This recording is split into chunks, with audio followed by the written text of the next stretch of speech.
तो आज हम सभी लोग सीए फाउंडेशन के एग्ज़ाम्स जब ओवर हो रही हैं तो अब हमारे इंटरमीडिएट के अर्ली बर्ड बैच चालू करने का जो समय आया है उसके लिए आज हम लोग एक स्ट्रेटेजिक मीटिंग के लिए बैठे हैं। तो इसमें कई मुद्दे आए हैं, दीपक सर के पास भी आए हैं, मेरे पास भी आए हैं, क्योंकि फाउंडेशन के बच्चों के कुछ कंसर्न्स हैं। तो मेरा ऐसा मानना था कि हम सब मिलकर उन कंसर्न्स को एक बार एड्रेस कर दें तो बच्चों को भी जो है बहुत क्लैरिटी हो जाएगी।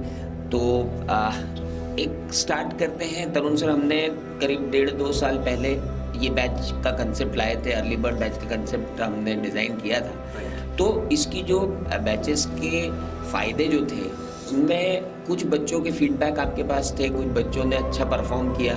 मैं चाहूँगा कुछ बातें आप बताएं कि अर्ली बर्ड बैच में का क्या एक एग्जैक्ट बेनिफिट है इन बच्चों को जो अब आने वाले हैं। सर, सबसे पहला फ़ायदा तो यही है कि बच्चे को प्रिपरेशन के लिए 1.5 मंथ्स to 2 मंथ्स का टाइम एक्स्ट्रा मिल जाए। हाँ, क्योंकि अब रिजल्ट तो आएगा फरवरी फर्स्ट वीक या फरवरी सेकेंड वीक तक, 2 मैक्स फाउंडेशन 15 फरवरी। आप देखिए ना सर, फाइनल में क्या होता है, बच्चे को पूरा 2.5-3 साल का टाइम मिलता है पढ़ने के लिए। फाउंडेशन में क्या होता है कि उसमें भी जितना सिलेबस है उसके हिसाब से बहुत सफिशिएंट टाइम कंपैरेटिवली मिलता है। इंटरमीडिएट का इतना वास्ट सिलेबस है और उसके सामने आपको जो टाइम मिलता है रिजल्ट के बाद, आप फरवरी मिड में चालू करो और जाके नवंबर में ख़त्म करो, तो मतलब 8 महीने का टाइम भी इफेक्टिवली मिलता नहीं है। हाँ, और नाटा सर भी कुछ बोलते हैं उसके बारे में। सर, आप बोलते हैं क्या एक अर्ली बर्ड बैच का मतलब मेरा ये कहना होता है कि स्टूडेंट को, एक ऑर्डिनरी स्टूडेंट की बजाय अर्ली बर्ड वाले को 2 मंथ उसको एक्स्ट्रा मिलता है पढ़ाई के लिए एक्स्ट्रा। तो वो 2 मंथ एक्स्ट्रा मिलने से उसके 2 रिवीजन ज़्यादा हो जाते हैं और 2 रिवीजन ज़्यादा होने से बोथ ग्रुप की पॉसिबिलिटी बहुत बढ़ जाती है और एज वेल एज रैंक की पॉसिबिलिटी भी बहुत बढ़ जाती है। सर, मेरे को ऐसा लगता है कि इसमें एक बहुत बड़ा रीज़न जो लगता है अर्ली बर्ड बैच बच्चे को क्यों ज्वाइन करनी चाहिए। सर, अगर न्यू स्कीम लागू होती है तो बच्चे को अब बोथ ग्रुप साथ में ही देना प्रेफर करना चाहिए। क्यों? क्योंकि सर 8 सब्जेक्ट की जगह 6 सब्जेक्ट हो गए तो उसमें आर्टिकलशिप भी बोथ ग्रुप के बाद ही चालू होगी। हाँ सर, नई स्कीम में ही आ गया। तो अब टैक्स भी बोथ ग्रुप में सेकेंड ग्रुप में डाला है, तो बच्चा बोथ ग्रुप करके ही आर्टिकलशिप स्टार्ट करेगा। मतलब कंक्लूजन ये निकल रहा है कि बोथ ग्रुप देना अब ऑप्शन नहीं है। मतलब ये अब मेरा यस सर, तो अगर वो जल्दी अर्ली बर्ड ज्वाइन करेगा तो एक एवरेज स्टूडेंट आराम से बोथ ग्रुप की प्रिपरेशन चालू करके उसको आई थिंक अगस्त तक या जुलाई एंड तक पूरा खत्म कर देगा। और कम से कम अपने 2 मॉक टेस्ट भी देगा उसके बाद। हाँ, 2 क्या सर, इस बार अपने 3 रखे थे। उसमें अगर जाना है आर्टिकलशिप के लिए तो इट इज़ ऑलवेज प्रेफरेबल कि बोथ ग्रुप दे, और बोथ ग्रुप अगर देना है तो एक सफिशिएंट टाइम चाहिए, जैसा तनु सर ने कहा, और वो सफिशिएंट टाइम तभी है जब अर्ली स्टार्ट करें। नहीं, कुछ बच्चे बोल रहे हैं कि सर जो अब नई स्कीम आई है तो उसमें उन्होंने सब्जेक्ट 8 की जगह 6 कर दिया। तो मैं उनको बोल रहा हूँ कि सब्जेक्ट 8 की जगह 6 नहीं हुआ है, सब्जेक्ट तो 6 है लेकिन उनकी डेप्थ बढ़ा दी है। सीए फाइनल के टॉपिक्स डाल दिए हैं, कुछ बहुत सारा कुछ चेंज हुआ है सर, एक जिस पे अपना मेरा ख्याल है पुरानी इतनी मीटिंग्स में जो स्ट्रेटेजिक मीटिंग हमारी हुई थी उसमें काफ़ी डिस्कशन हुआ था। एक पॉइंट मेरा इसमें और भी है कि बहुत ट्रू सेंस में तो अर्ली बर्ड बैच भी नहीं है। यूजुअली आपकी फाउंडेशन एग्जाम कब खत्म होती है? यूजुअली तो नवंबर एंड में, अभी जनवरी में आ जाता है, दिसंबर एंड में खत्म हो रही है।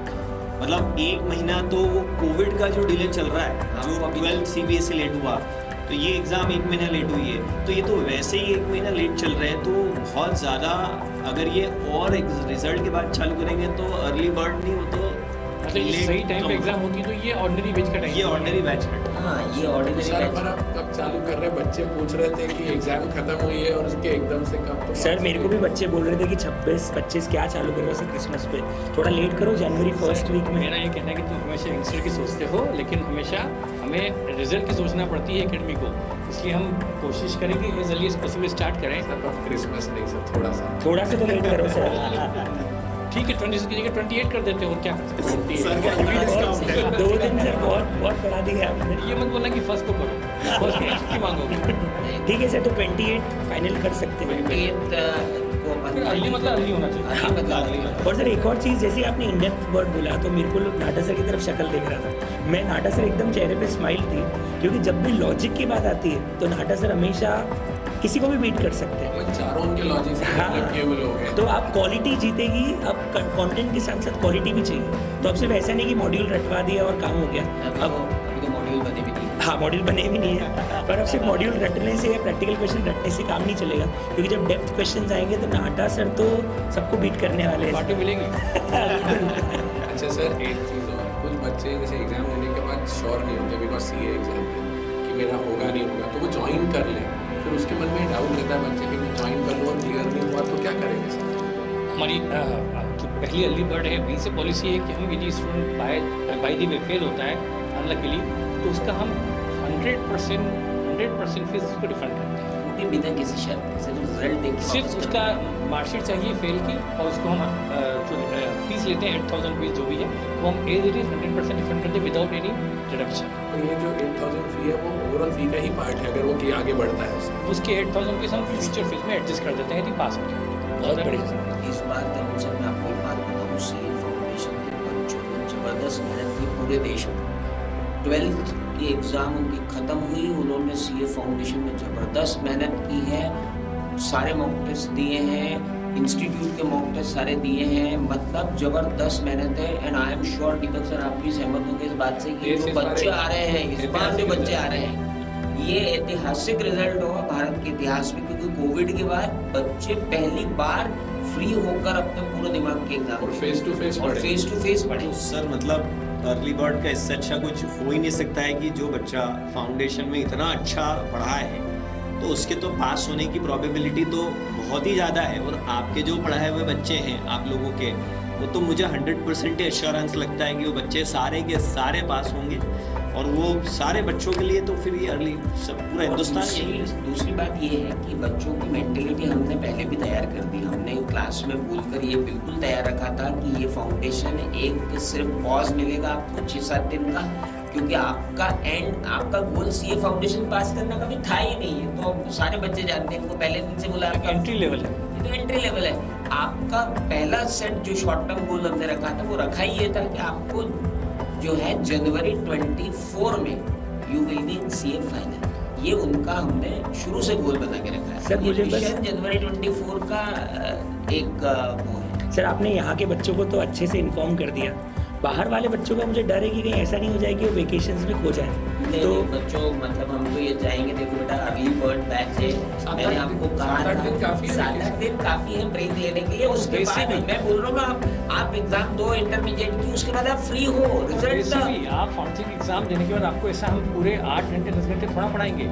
आपकी बेचेस 3 आवर 4 आवर मैक्सिमम होगी, उतना ही पढ़ना है, बाकी आपके पास अपने एंजॉयमेंट के लिए टाइम रहेगा। हाँ, दीदी की शादी है, भैया की शादी है, वेकेशन पे जाना है तो भाई बैकअप है ना, वीडियो बैकअप है, ऐसा थोड़ी बोल रहे और जब शाम को पार्टी करनी है तो हम तो दिन में क्लास रखेंगे, तो आदमी तो 3 या 4 बजे फ्री हो जाएगा। सारी बातें समझते हैं बच्चों की।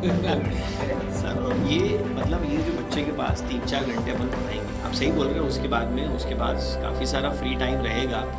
इनफैक्ट मेरा उल्टा कहना है कि अगर ये एकदम फ्री रहेंगे ना तो इनको अजीब लगेगा। पूरे 12th में इन्होंने मेहनत करी, फाउंडेशन मेहनत करी और एब्सोल्युटली फ्री हो जाएंगे तो इनको समझ में नहीं आएगा कि अब करना क्या है। इनमें सारे OTT और सीरीज सब खत्म हो जाते हैं। बिंज वॉचिंग कर लेंगे 7 दिन। 7 दिन से ज़्यादा नहीं होती है। उनकी बिंज वॉचिंग हो जाएगी, वो तो वापस आ जाएंगे सारे बच्चे। क्यों मैं सही बोल रहा हूँ बच्चों?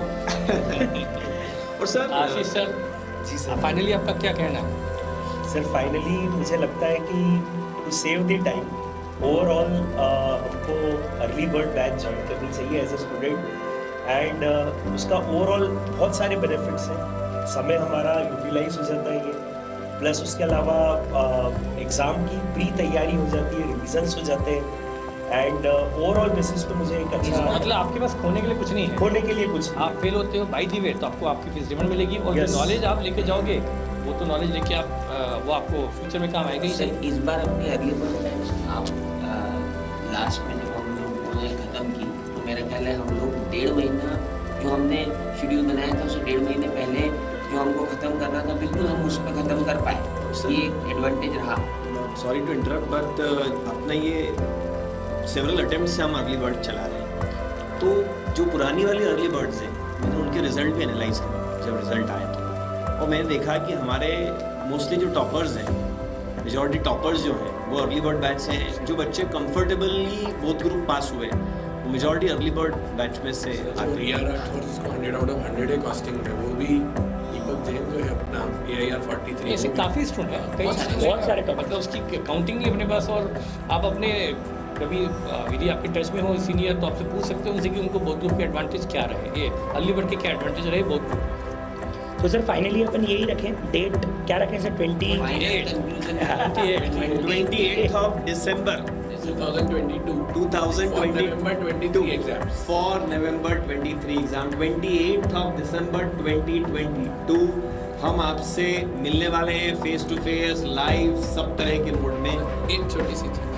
थोड़ा सा भी स्कीम में अगर रहता तो अपन तो हर स्कीम ऑफ एजुकेशन के लिए तैयार हैं। 100% रेडी है। किसी भी स्कीम को ले आओ, कोई भी स्कीम को ले आओ।